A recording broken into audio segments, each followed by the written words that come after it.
everybody. I'm Tiffany here, back here again with Sassy. I just wanted to go over a couple of talking points with you guys on that video that I made yesterday. Yes, hello.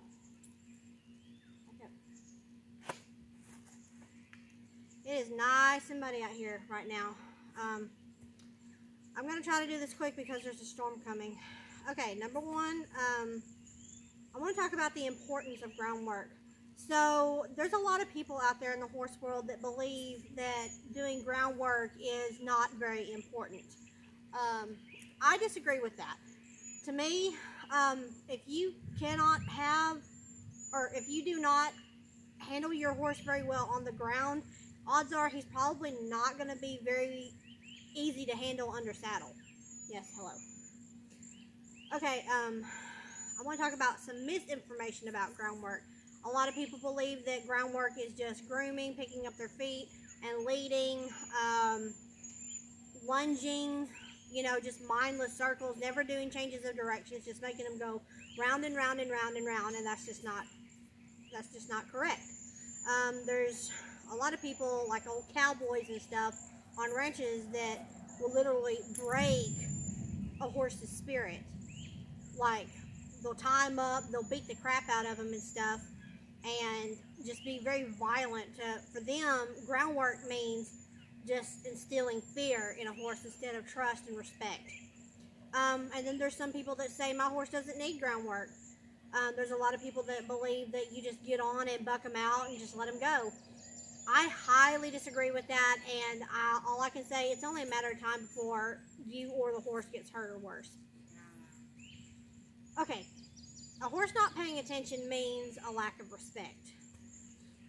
So if you have a disrespectful horse, like what she was doing yesterday, looking over me and stuff, and just looking away and not paying attention, that's just being disrespectful. Before I go any further, I just want to talk a little bit about my tools. Put this right here so she don't knock it off, or I knock it off. This is just a little carrot stick that I picked up from Horse and Rider several years ago. It's just black PVC pipe with leather on the cheap leather on the end and a long string. Her halter is a official Clinton Anderson halter, and it has the strategic knot you see right here on her head. I will do a video about how to properly tie a halter later. When you're holding the lead rope and stuff during your groundwork, ideally, when you're doing like your desensitizing and stuff, you want to be about from here to your elbow away from the shank, and the shank is this right here. Now, for lunging and stuff, you want to be, you want to have no more than this and no less than this when you're lunging and stuff. Let's see here. Yeah, so you have two different ways of holding the handy stick during your groundwork. You gotta pick it up here. Okay, don't knock that over. Okay, first is just like your handshake hold. It's just normal, you know, this is what you're going to be doing and stuff when you're desensitizing, applying pressure, and then this is what you call your ski pole hold. This is where you swing and stuff, like when you're getting them to back up or getting them to move out of your space. Let's see here. Also, this is not to abuse a horse with. This is merely an extension of your arm. Like I said yesterday when I was desensitizing her back legs, you know, swinging the stick around and stuff around her back legs and her front legs, I would much rather have the stick down there than my head or my hand where I could get kicked and get hurt. So yeah, that's mainly what that's for. It's not for abusing the horse. When I tap and stuff with it, that's what I mean. I mean tap, just enough to get her attention and stuff. And y'all saw she can be kind of lazy sometimes. So I really kind of have to get after her. Okay, the leg boots that she was wearing yesterday, that was called, they're the Legacy boots, and I really, really like those. Compared to any other boot, I've used Professional Choice. I've used in the Beta brands, but I feel like the Legacy boot offers a lot more protection, and it's just better quality in my opinion. Okay, I want to talk about some improper lead rope grips. So, a lot of people in the horse world, when they lead a horse, this is what they do. Horses are claustrophobic by nature, okay? So, when you do that, you're just kind of, it's like you're putting them in a tight space. So their first instinct is to run, and if they can't run, they're going to fight. That's why you see all these race horses and show horses and stuff. That's why they act so silly half the time, because the owners are holding them like this. Well, they're going to be dancing around and stuff because they feel trapped and claustrophobic. That's why a lot of horses also have trailer loading issues. It's a dark, cramped space, and I mean, if I was a horse, I wouldn't want to go in that either.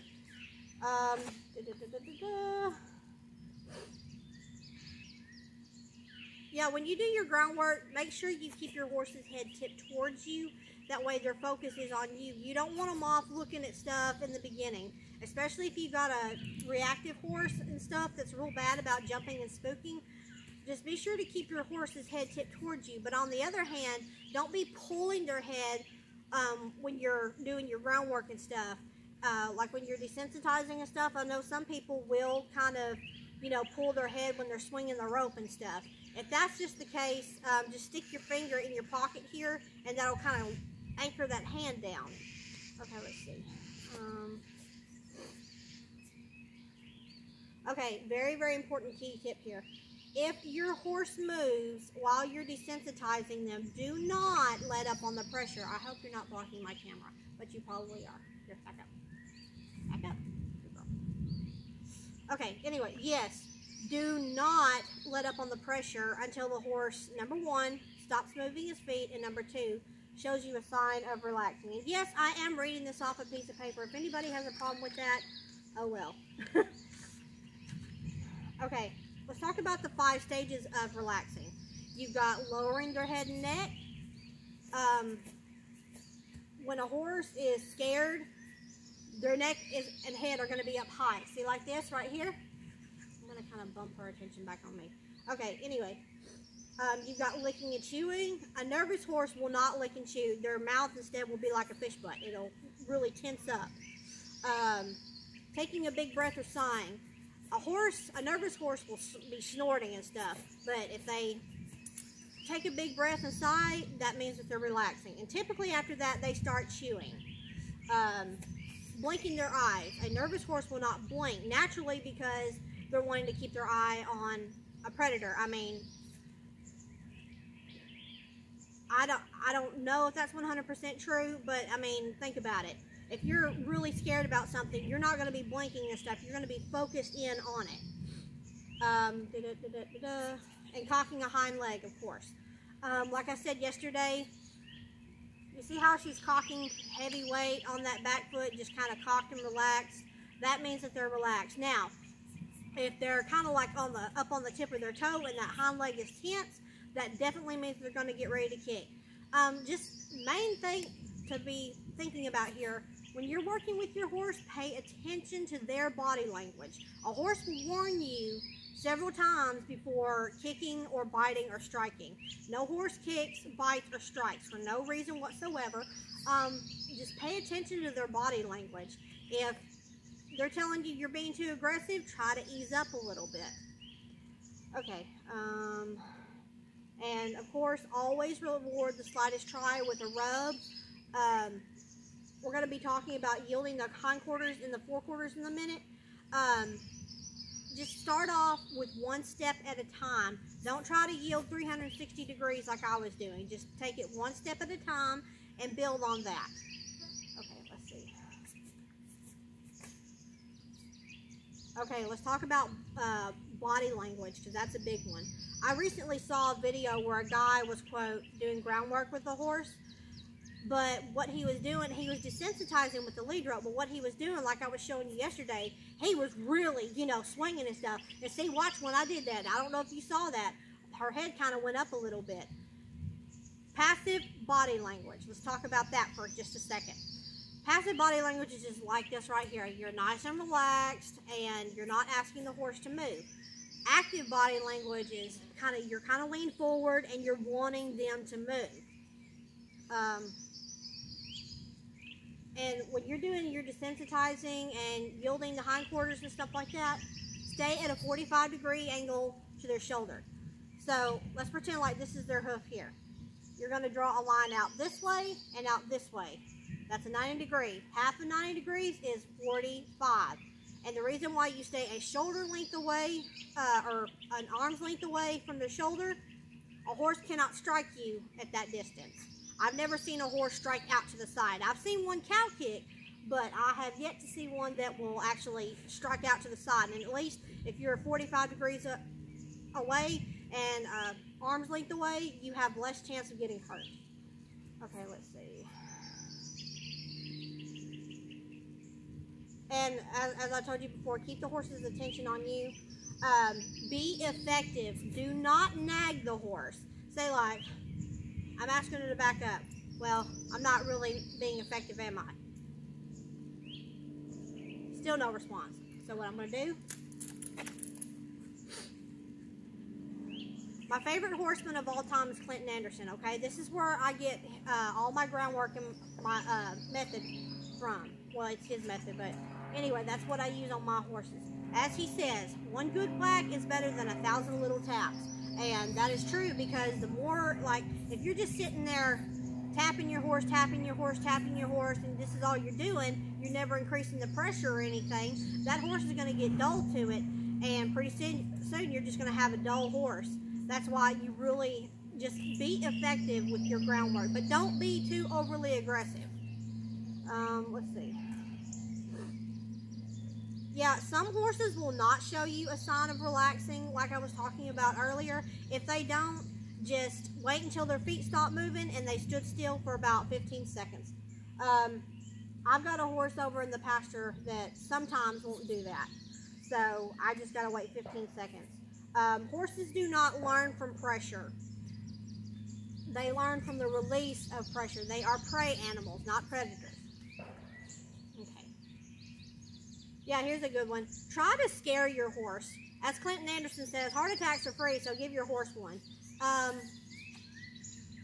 Try to get bucked off on the ground. You know, really go be creative. When you guys are desensitizing your horses and stuff, get creative. Just try to scare them. It's fun too. I'm not gonna lie.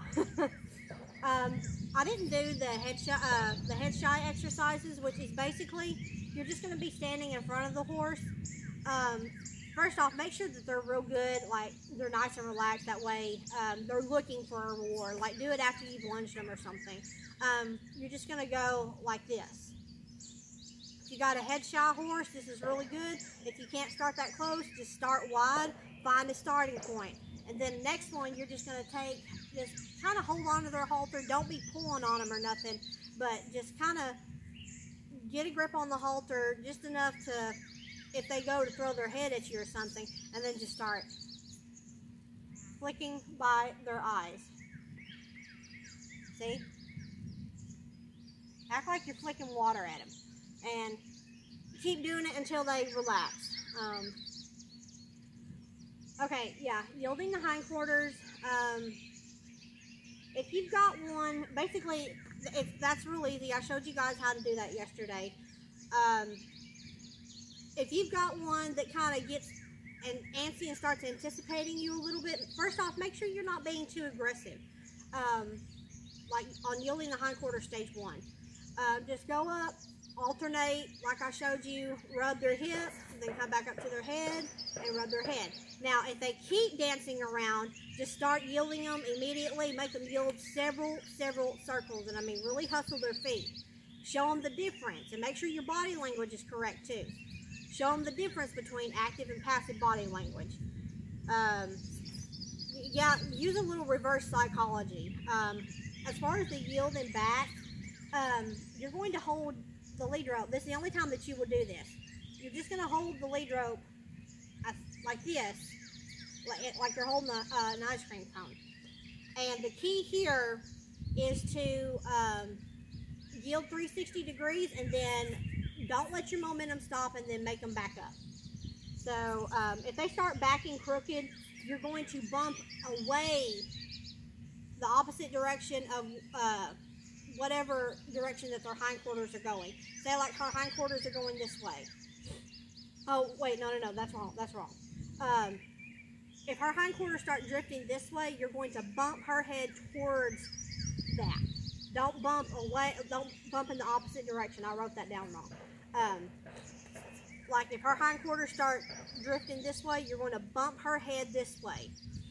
Sometimes it works if you just take your handy stick and kind of tap their side a little bit, but this is what works for me. I mean, just bump that head back and they'll straighten up.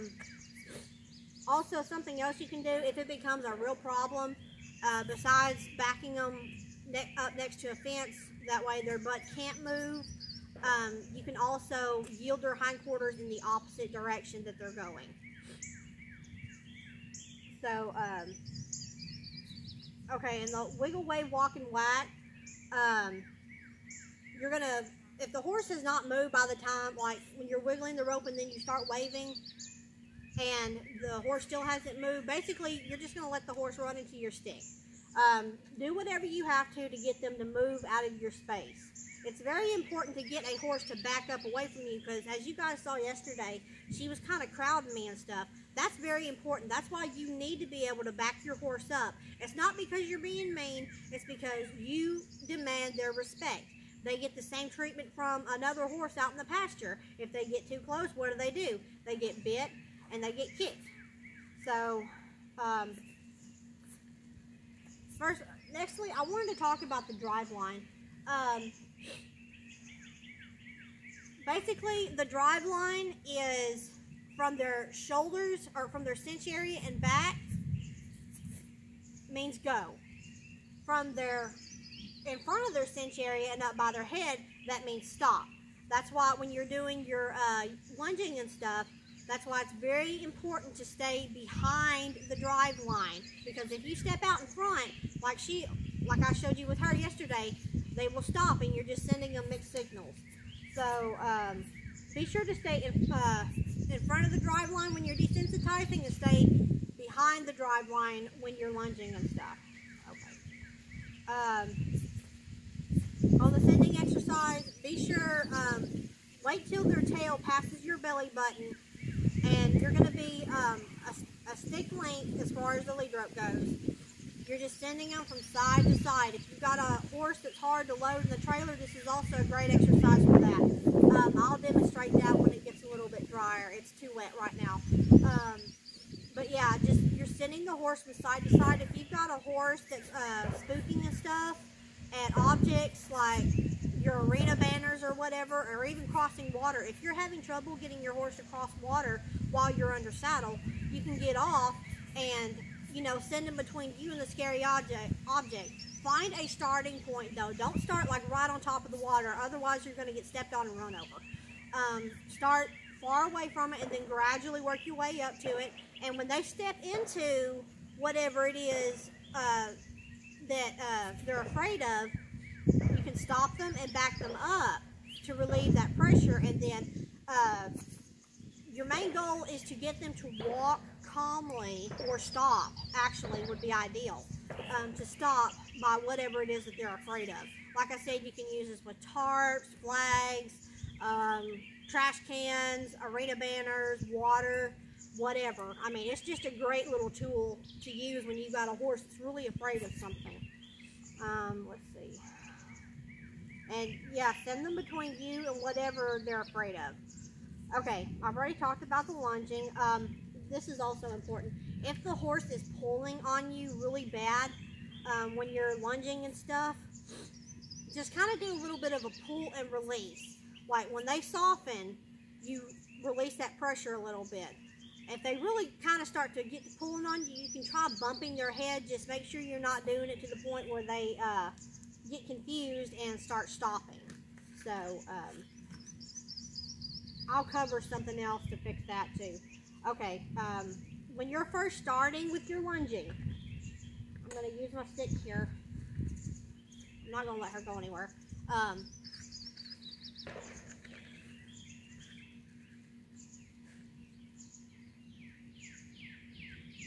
You're going to point up high. You're going to cluck. And then you're going to start tapping towards their neck. And usually that'll be enough incentive for a horse to start moving and like facing the direction you want them to go. And once they do, you swing the stick towards their butt. This is what I've found works on most horses. I've taught several horses that didn't know how to lunge. That's how I do it. I'll point up, I'll cluck, I'll swing my stick towards their neck, and usually once they start moving, that really gets them to face the direction I want them to go, and then I'll swing it towards their butt. And that's usually how I start a horse lunging and stuff. After they move, drop the rope, please. Don't just sit here and do this, you know. I see a lot of lunging videos of people that have the stick out like this, and they got the lead rope out like this. It's like, this is your gas pedal on the ground.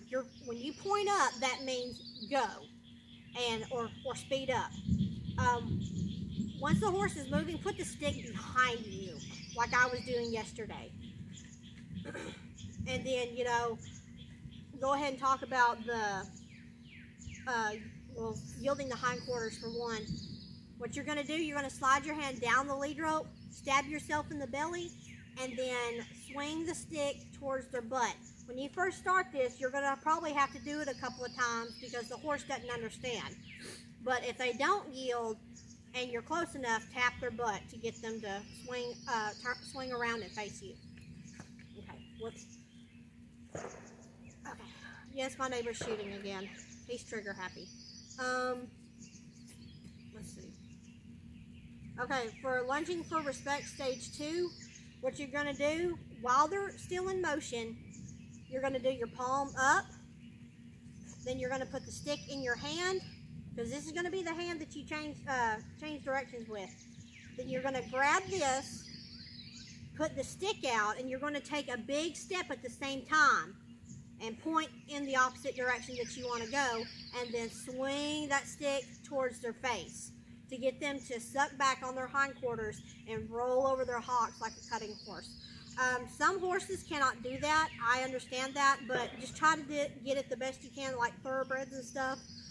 Just try to do that the best that you can. Blah. Okay. But for sure, body language is so important here. I can do this exercise without my stick because of my body language. Take a big step out to the side and then swing, and, you know, make sure you're pointing at the same time. Okay, now you're circle driving. You're going to, same thing with lunging, you're going to point up high, and you're going to take 3 steps. If the horse does not come up behind you, beside you, you're going to tap them. Just tap your side to get them up there next to you, and then once they come up next to you, you're going to put your stick up by their withers. You're going to be about a stick's length away when you do this. Don't have the line any longer, because otherwise you won't be able to get your stick up on their withers. And that's kind of a building block for another desensitizing exercise that's more advanced, where you're just going to be moving your stick up and down while the horse is in motion, and just other stuff. So let's see. And yeah, if they end up stopping while you're doing this, just tap their withers and cluck. If they're still not going forward, go back and do your lunging and stuff. That way you can kind of get some momentum going up here, and that way they learn when you point, that means go. Okay, then yielding the forequarters. This one, you got 2 methods of doing this. What I did yesterday, I just did this here.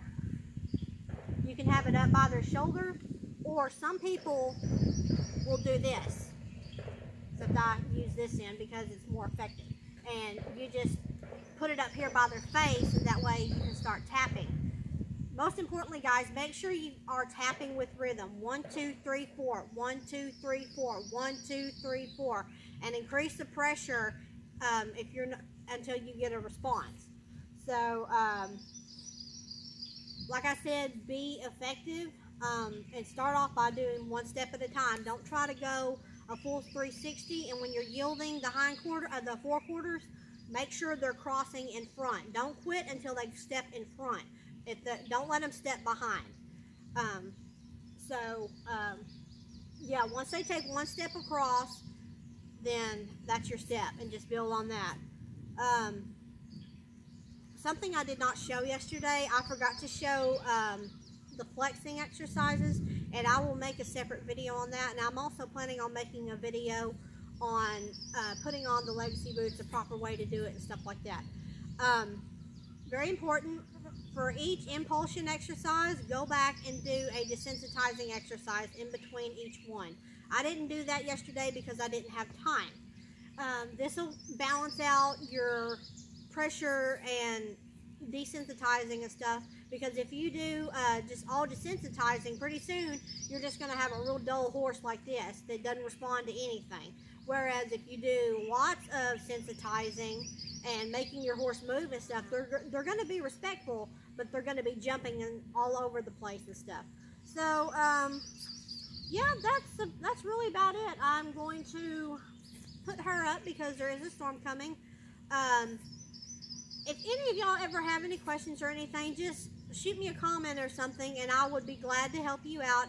Be sure, if you can, to send me a video or something. That way I can kind of see what you're doing, because it'd be a lot easier to answer your question. Anyway, I hope you guys have a great day.